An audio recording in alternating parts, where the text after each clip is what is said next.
Ladies and gentlemen, welcome to my channel.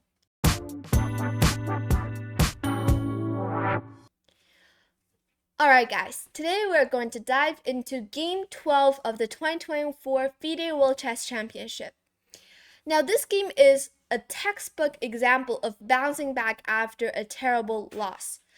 And Ding, after losing a really tough game, round 11, he looked completely shattered, just like in the pictures, and like he'd just hit rock bottom.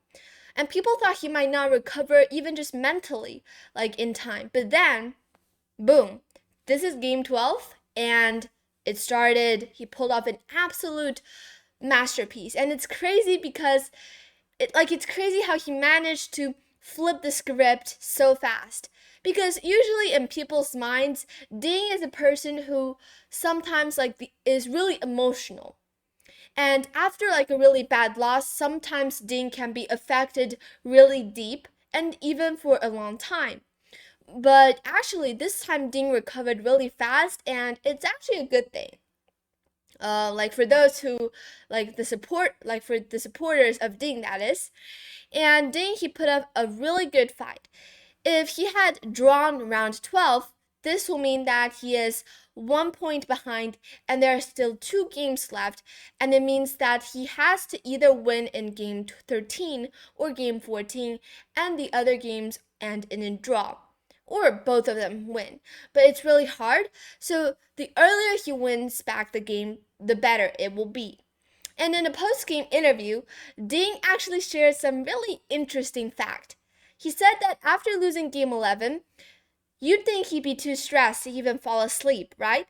But surprisingly, that night he fell asleep like he slept like a baby that night, way earlier and better than usual. And he woke up feeling really refreshed and ready to go, and that is probably something that kind of gave him the energy to focus on game 12, which is actually a really crucial game for him. Oh, and actually there's also a fun little detail. Ding might have taken small inspiration from Nepomuniachtchi, who is a Russian top grandmaster, and with a small but bold change actually. He switched up his hairstyle in round 12, just like Nepos, switching his clothes, also the water bottles, and maybe that little tweak helped him to become more lucky and won game 12. Anyways, after game 12, the score was tied again, 2 games left. It's still really tense, and if these last 2 games end in draws, we're gonna go into the tiebreak. And actually, talk about intense. This match has been like a total roller coaster, ups and downs, back and forth. One win each, one win each, and now they're neck and neck again. So both players are going to prove to them, they're all out to prove themselves that they are to the world, and honestly, and it's been such a thrill to watch so far. Alright, now done talking about all of these things, let's jump into game 12 and start this game. So Ding as the white pieces, and Gukesh is playing with the black pieces. Ding started with c4, nothing surprising, e6 and g3. Now actually, Ding surprisingly spent 3 minutes on this second move. I'm pretty sure that c4 e6 is of course in his preparation, but he just wanted to, for these top grandmasters, and actually for any players, when you're playing a game and you have prepared for this line, but you do want to turn into different point of views. You can switch into your opponent's view and think, okay, what did I prepare for my opponent if I were my opponent? And could I play something that will confuse him or her and get out of his preparation? And that is probably what Ding is thinking about. And he played this g3 move, and Gukesh played d5, blitzing out each move as normal. And bishop g2 was played knight f6 and knight f3. Now, after this knight f3 move, we go into the English opening, the Neo-Catalan defense, and d4 was played. Short castle, this is all theory, and after knight c6, you could also choose to go c5 first and then knight c6. These are two different ways to play here. C5's like the difference between c5 and knight c6 is that c5 defends the d4 pawn but blockades, like it defends the d4 pawn but blockades this bishop, and on the other hand, knight c6 just simply defends the pawn, but also like opens up this diagonal for the bishop. But the c7 pawn might be a little bit hard to push later on in the game. Both are like possible options, and in the game, Gukesh played knight c6, very logical, and e3 was played. This is all theory, so all opening book moves, and bishop e7 was played. Bishop e7 is not the best option here. The best option is actually to go e5, and this move is slightly better than all of the other options for black, because here, first of all, you defend the d4 pawn, and now if white takes on d4, e takes d4, and then after white goes d3, you go bishop e7, you see that black still has a d4 pawn. And the main difference is that if you don't go e5, then later on in the game, you won't be able to get any of your pawns to the d4 square. So, but I'm just saying that e5 is slightly better than all of the other options. Doesn't mean that the other options are not possible. In the game, bishop e7 was played, and now d3. If you take on d4, black will take, and after here, as white, you don't really want to take on d4 because after takes, queen d4, and then like d3, probably there's some sort of ideas with short castle, and it's really hard for you to develop this e3 bishop because the queen is eyeing on the b2 pawn. I mean, it is still possible, but not something that the computer really likes. And yeah. Here bishop e7 and d3 was played. And here d takes e3, and in the game bishop takes e3 was played. F takes e3 is a slight inaccuracy, like not as accurate as bishop takes e3, because after f takes e3, maybe you do have a big white center and you also have this open f file, but this might also weaken your structure because these pawns are kind of like floating in the center and they might look strong defending each other, but eventually like reaching further into the end, like into the middle games, these pawns could eventually become weaknesses. For example, black here goes e5, threatens to go e4, and it could lead to problems in the future. But of course, again, taking with the f pawn is possible, but not the most accurate option here. Bishop takes e3 was played, and after e5 here, Dean spent some 12 minutes on this next move, knight c3, and it's just a really normal development move. But, I mean, Dean sometimes just spends a lot of time on a very simple move. Probably he is calculating all of the things that might happen after this move, which is probably his strategy on time usage. Knight c3, short castle, and rook e1. h6, very logical move, trying to prevent bishop g5 ideas, and a3 was played. Now you might say that, okay, after h6, the eval bar eventually went up. But, I mean, it is a move that is really logical, like, it doesn't really need to lead to any problems. The best, like, the most favorable move here is to go bishop e6, just simply to develop. I mean, Gukesh definitely saw this, but he has his own ideas. And also, here, knight g4 looks kind of, like attractive, kicking this bishop, but why can't you simply go back to bishop d2, and you can't even take on d3 here. It's not good, because after here, first of all, white kicks this bishop knight away, and after knight f6, white here goes knight d5. And now if you take on d5, c takes d5, queen takes d5, and now there's actually knight takes c5, this queen is now being hit by the bishop, and all kinds of discovered attacks are coming. This only move here to at least try to equalize the position is to go queen d6. But now after knight d6, b takes c6, and black has this really bad pawn structure over here. And also white has also, like, I mean, the two bishops are kind of slightly more active than black's two bishops, and this position is much comfortable for white to play, in my opinion. But anyways, in the game, h6 was played, and after a3, preparing for b4 ideas, a5 was played, preventing b4, h3, very logical, preventing knight g4, and bishop e6. Now everything is just normal, king h2, rook b8, queen c2. Now, basically here, all you have to know for white is that white's idea is to go d4, because b4 is now something that is kind of impossible to play, because black has basically 3 pieces eyeing on the b4 square. And if you really want to push b4, you'll probably have to go rook b1, knight a2, but it's just a waste of time. And even if you got b4 pushed, it doesn't really lead to anything special. So you have to switch ideas, and here white's new idea is to prepare for d4. And in the game, of course, black also has his own idea. He played rook e8 first, and after knight b5 and bishop f5, preventing d4 and also hitting this d3 pawn. So rook a d1 defending it, very logical, and knight d7 was played. And queen d2, running away from this pin, and now threatening to go d4, which is actually something that is unstoppable. No matter what black plays on the next move, white is going to play d4. And after bishop g6, which is like a small inaccuracy because it doesn't really lead to anything, basically. Black should have just followed his plan, and first of all, maybe just go knight d5, because that is the point of going knight d7. And now if you go d4, you can actually go to knight d3, create some trouble here for white. And here, white does need to figure out this move, which is to go d5, because now if you take on e1, queen takes e1, you're giving up half a piece, but basically this knight is just trapped on c6.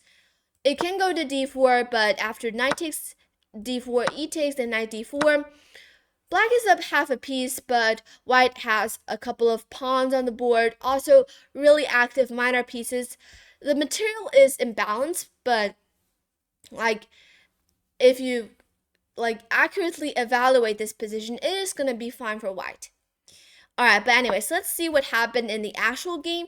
In the actual game, Gukesh played bishop g6, a small inaccuracy, allowing white just to push d4 right away, and after e4, knight to g1. So knight g1's idea is to reroute the knight back to e2 and then to f4, and in the game, knight b6 was played, and here, queen to c3. Now, queen c3 might not have been the best reply here, but it is actually a really tricky move, because after queen c3, black only has one move here to stay at least not that worse. Other moves all lead to really worse situations for black. And here, the only move for black is actually to go f5 to defend the e4 pawn and also preparing to get the bishop back to f7 at some point.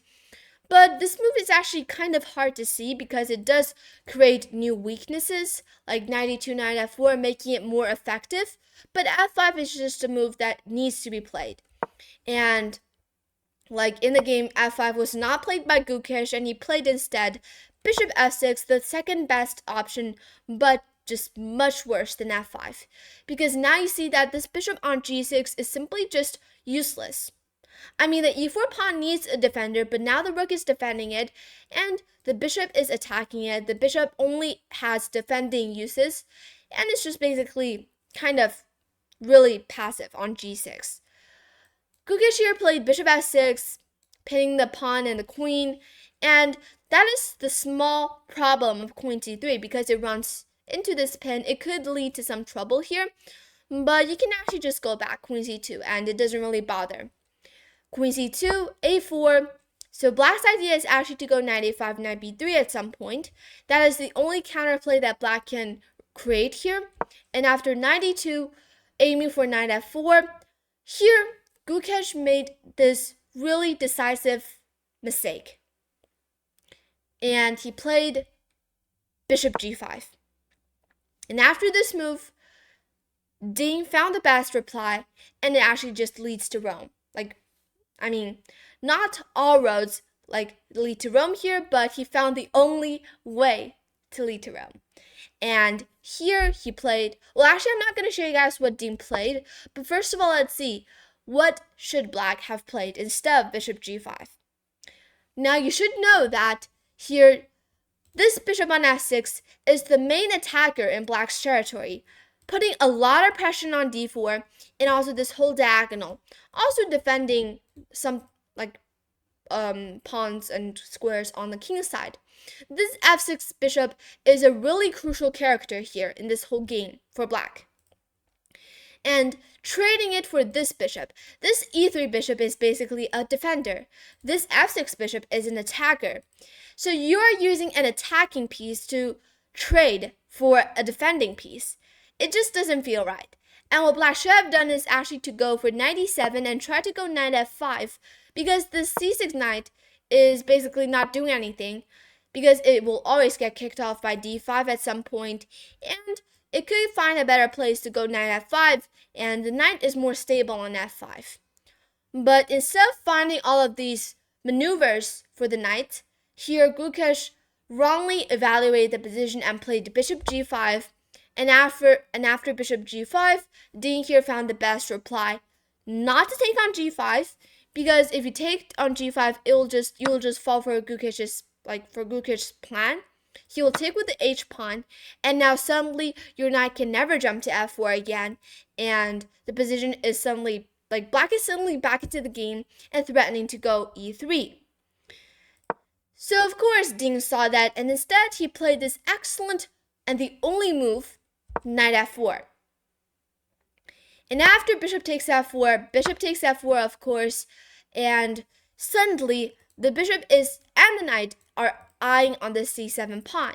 And Gukesh first of all defended with rook c8, but you see that now this bishop on f4 is suddenly alive. Before it was really passive on e3, but now it is alive and working incredibly well with this knight and putting a lot of pressure on the dark squares. Basically, black is just putting all of the pieces onto very passive squares, only defending, and this is really bad for black. And let's see how Ding beautifully increased the advantage and lead to a win. Queen c3 first, knight b8 back, but this is just really worse. The best move here is to go f6, at least to gain control of some of the dark squares and get the bishop back. Because you just see that this bishop on g6 doesn't really do anything. You no longer have e3 threats, and there's just no reason for the bishop to still stay on g6. But unfortunately, in the game, knight b8 was played, and now Ding played d5, and after queen d7, this is all just really bad, and Ding here played d6, just keep on pushing, and it's basically just game over. Gukesh still tried to defend, but it's just useless. His pieces are just way too passive. He played c5, but now after knight c7, Ding is making no mistakes at all, and after rook f8, bishop takes e4, winning a pawn, and knight c6, you see that in the end, this bishop on g6 is just useless. And after knight c6, bishop g2 back. Taking on g6 is basically not something that you really want to do. You're still winning, but why opening up a file for your opponent's rook if it's not necessary? Don't give your opponent any counterplay. Bishop g2 and rook d8. After knight d5, knight d5 is okay, and after knight takes d5 here, c takes d5, knight back to b8, queen takes c5, now Ding is basically just up 2 pawns and it's game over basically. Rook c8, attacking the queen, but it's just useless. Queen d4, knight a6, rook e7, and queen b5, d7, rook c4. And finally here, Ding found this excellent tactic leading to mate in 8, and he played rook g7. The best move here, but you can also play something else like queen e6 or rook c1. Anything is leading to Rome here. Alright, so after rook g7, Gukesh here resigned, because if you take on g7, there's now bishop takes f8 with check, and if you take, or you can play anything, but wall just promote on the next move. And if you play something else, for example, like king h8, there's queen h6, which leads to mate in 2. Basically here, anything is losing for black, and here Gukesh resigned the game and Ding won round 12, and now the results are tied. There's still 2 rounds left. It's really tense, and we're looking forward to it. Alright, so I hope you guys enjoyed this video as well as this recap. Thank you for watching, and hope you guys enjoyed this game. Dean played really well and accurate. Gukesh made some small mistakes, and Dean found all the best replies. So yeah, excellent game. I hope you guys enjoyed it. Thank you for watching. Please subscribe. I'll see you in the next video. Bye!